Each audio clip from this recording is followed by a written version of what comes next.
82-83 को डाटाहरू मैले यहाँ राख्न गइरहेको छु। आर्थिक वर्ष 81-82 मा श्रावण मसान्तसम्मको हाम्रो मासिक लक्ष्य चाहिँ 20 अर्ब 98 करोड थियो। त्यो मध्ये गत वर्ष 15 अर्ब 91 करोड असुल भएको थियो साउन मसान्तमा भने। त्यसमध्ये अहिले यो आर्थिक वर्षमा चाहिँ 1844 करोड अर्थात् 18 अर्ब 44 करोड राजस्व असुल भएको छ। त्यस्तै भाद्र महिनामा हाम्रो गत वर्षको लक्ष्य चाहिँ 22 अर्ब 5 करोड थियो। त्यो मध्ये गत वर्ष 18 अर्ब 7 करोड असुली भएको थियो र यस आर्थिक वर्षमा यो चाहिँ 20 अर्ब 72 करोड भएको छ। यो हिसाबले हेर्ने हो भने भाद्र महिनामा हाम्रो असुली लक्ष्यको तुलनामा 94% भएको छ, जबकि अघिल्लो महिना श्रावण मसान्तमा 87.87% थियो। यस हिसाबले हेर्ने हो भने हाम्रो राजस्व गएको महिना अघिल्लो महिनामा भन्दा बढी असुल भएको छ। आयात चाहिँ 12,232 करोड भाद्र मसान्तसम्म। 81-82 को भाद्र मसान्तसम्म 12,232 करोड आयात व्यापार भएको थियो भने 82-83 को भाद्र मसान्तसम्म 14,664 करोड बराबरको व्यापार आयात व्यापार भएको छ। यसलाई हाम्रो 24 अर्ब 32 करोड बराबरको आयात व्यापार वृद्धि भएको छ। भाद्र मसान्तसम्म यो 2 महिनाको अवधिमा आयात व्यापारमा वृद्धि चाहिँ 24 अर्ब 32 करोड भएको छ, जसलाई प्रतिशतमा हेऱ्यो भने 20% को व्यापार वृद्धि भएको छ आयात व्यापार मात्रै। अब निर्यात व्यापारतर्फ कुरा गर्ने हो भने 6 अर्ब 5 करोडको निर्यात भएको थियो गएको आर्थिक वर्षको भदौ मसान्तसम्मको अवधिमा भने चालु आर्थिक वर्षको भाद्र मसान्तसम्ममा 17 अर्ब 3 करोड बराबरको निर्यात व्यापार भएको छ। यस हिसाबले हेर्ने हो भने 10 अर्ब 98 करोड बराबरको निर्यात व्यापार वृद्धि भएको छ। यसलाई वृद्धिको प्रतिशतमा हेर्ने हो भने 181% हुनेछ। यस हिसाबले भन्दा वीरगञ्ज भन्सार कार्यालयबाट निर्यात व्यापारमा एकदमै सकारात्मक रूपले वृद्धि भएको देखिन्छ। अब यही हिसाबले हेर्ने हो भने यसलाई रेसियोमा आयात निर्यातको रेसियो हेर्ने हो भने निर्यात 1:20 को औसतमा थियो गत वर्ष, तर चालु आर्थिक वर्षमा आउँदा 1:6 को अनुपातमा हाम्रो व्यापारको अवस्था रहेको छ। व्यापार सन्तुलनको स्थिति 1:6 मा झरेको छ यो भाद्र मसान्तसम्म। यस हिसाबले हेर्दाखेरि व्यापारका इन्डिकेटरहरू र राजस्वको इन्डिकेटर हेर्दा वीरगञ्ज भन्सार कार्यालय सकारात्मक दिशामा अगाडि बढिरहेको छ। आर्थिक रूपले अलिकति चलायमान भएको विषयवस्तुलाई यसले इन्डिकेसन गर्छ। इम्पोर्टेड गुड्सहरू र एक्सपोर्टेड गुड्सहरूको बारेमा गुड्सहरूमा पहिलो नम्बरमा हाम्रो वीरगञ्ज भन्सारको मैले 1, 2, 3 गरेर 20औं नम्बरसम्मको हाम्रो छ।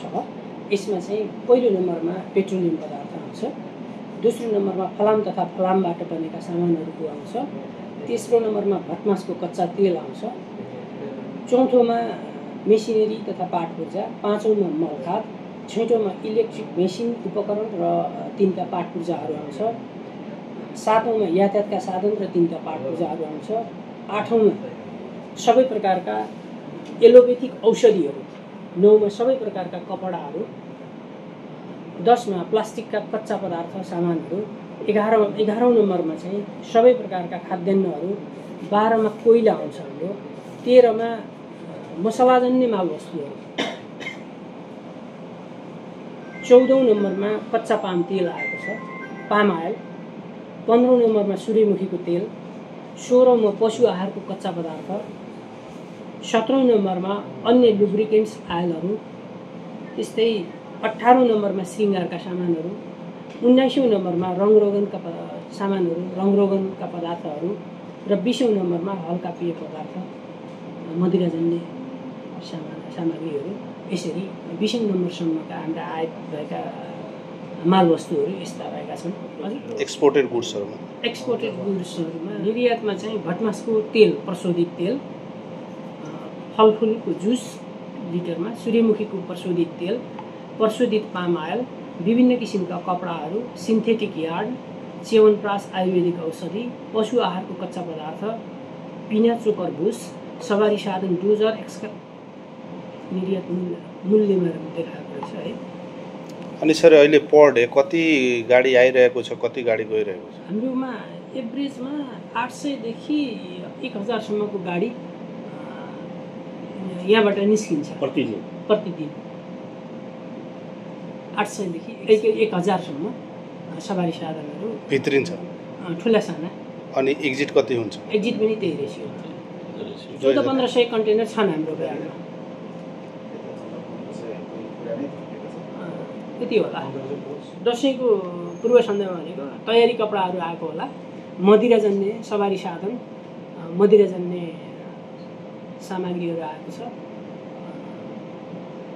यो श्रृङ्गारका सामानहरू पनि आएको होला, झिलिमिली बत्तीहरू होइन, इलेक्ट्रोनिक सामानहरू पनि आएको छ।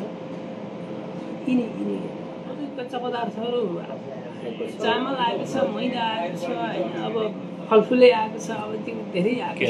यसलाई मैले ठ्याक्कै अहिले जेएनजी आन्दोलनको कारणबाट वीरगञ्ज भन्सार कार्यालयमा कुनै प्रकारको आर्थिक, मानवीय तथा भौतिक तोडफोड केही नभएको, वीरगञ्ज भन्सार कार्यालय एजिटी सञ्चालन भएको भए तापनि भाद्र 24 गते र 25 गतेका दिन 2 दिन वीरगञ्ज भन्सारबाट कुनै पनि काम भएन। 26 गते सामान्य अत्यावश्यक सामग्रीहरू, खास गरिकन पेट्रोलियम पदार्थ, औषधि, फलफुल, खाद्यान्न लगायतका सामग्रीहरूको जाँचपास भएको छ। 27 गतेदेखि हामी पूर्ण लयमा सञ्चालन गरेका छौँ, यसमा रुकावट आएको छैन। 2 दिनमा कति जति राजस्व गुमाउनु पर्यो?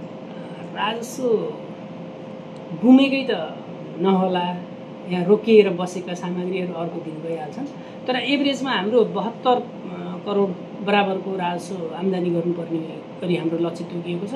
त्यो 72 करोड 2 दिनमा उठाउन सकिएन। 1 अर्ब 44 करोड 1 अर्ब 44 लक्ष्य, औसत लक्ष्य चाहिँ प्रतिदिन 72 करोड 72.71 करोड पुग्छ होला। अनि यो भदौसम्म सर 153 करोड चाहिँ उठेन रे भनेर पनि आइरहेछ। राजस्व लक्ष्यभन्दा हामी कम उठायौँ, कारण के चाहिँ? कारण त्यही जेएनजी आन्दोलन। अब भन्सार भनेको खास गरिकन इन्टरनेसनल व्यापारसँग सम्बन्धित विषय हो। अब इन्टरनेसनल व्यापार बढ्न बित्तिकै भन्सार बढ्छ, भन्सार व्यापारमा कमी आउनु बित्तिकै भन्सार राजस्व पनि कम भइहाल्छ।